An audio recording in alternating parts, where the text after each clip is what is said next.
Welcome to the bird media. నేను మీ పవన్ కృష్ణమూర్తి. లోక్సభ ప్రతిపక్ష నేత రాహుల్ గాంధీ అరెస్ట్ ఢిల్లీలో సంచలనమైంది. ఎన్నికల సంఘం వరకు కూడా ర్యాలీగా బయలుదేరినటువంటి ఇండి పార్టీ కూటమి సభ్యులు, అలాగే రాహుల్ గాంధీ, మల్లికార్జున ఖర్గే, అలాగే శశి థరూర్, సమాజ్వాదీ పార్టీ చీఫ్ అఖిలేష్ యాదవ్ సహా పలువురు కీలక నేతల్ని పోలీసులు అరెస్ట్ చేశారు. ప్రత్యేక బస్సులో వారిని పోలీస్ స్టేషన్కి తరలించారు.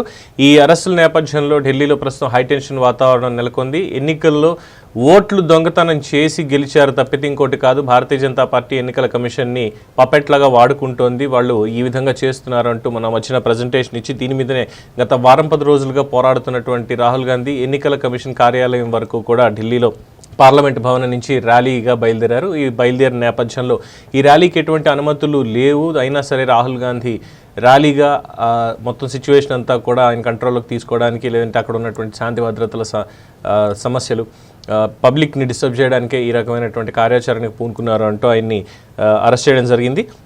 సో ఎన్నికల సంఘం మీద ఒత్తిడి పెంచేందుకే ఈ విపక్ష కూటమి ఎంపీలంతా కూడా ర్యాలీ చేపట్టడం జరిగింది. పార్లమెంట్ నుంచి ఎన్నికల సంఘం కార్యాలయానికి మార్చ్ నిర్వహించేందుకు తలపెట్టగా అనుమతి లేదు అంటూ పోలీసులు అడ్డుకున్నారు.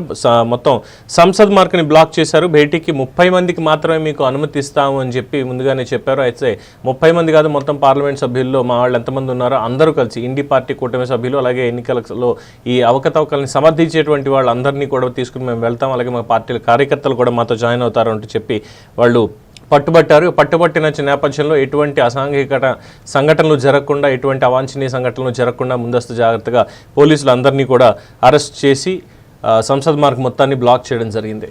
సో దీని మీద రాహుల్ గాంధీ మాట్లాడుతూ పోలీసులు అనైతిక చర్యలకు పాల్పడుతున్నారు, ప్రభుత్వం అందరినీ కట్టడి చేయడానికి ప్రయత్నిస్తోంది, ఎన్నికల సంఘం అవకతవకలకు పాల్పడింది అనేది మేము ప్రూవ్ చేస్తుంటే అధికారంలో ఉన్నటువంటి వాళ్ళు మా నోరు నొక్కడానికే ప్రయత్నిస్తున్నారు అంటూ మీడియాతో మాట్లాడారు. మరి తర్వాత రాహుల్ గాంధీ మీద ఎటువంటి చర్యలు ఉండబోతున్నాయి అనేది వేచి చూడాల్సిందే. దీని మీద మీ అభిప్రాయాన్ని కామెంట్స్ రూపంలో తెలియజేయండి. చూస్తూనే ఉండండి ది బర్డ్ మీడియా.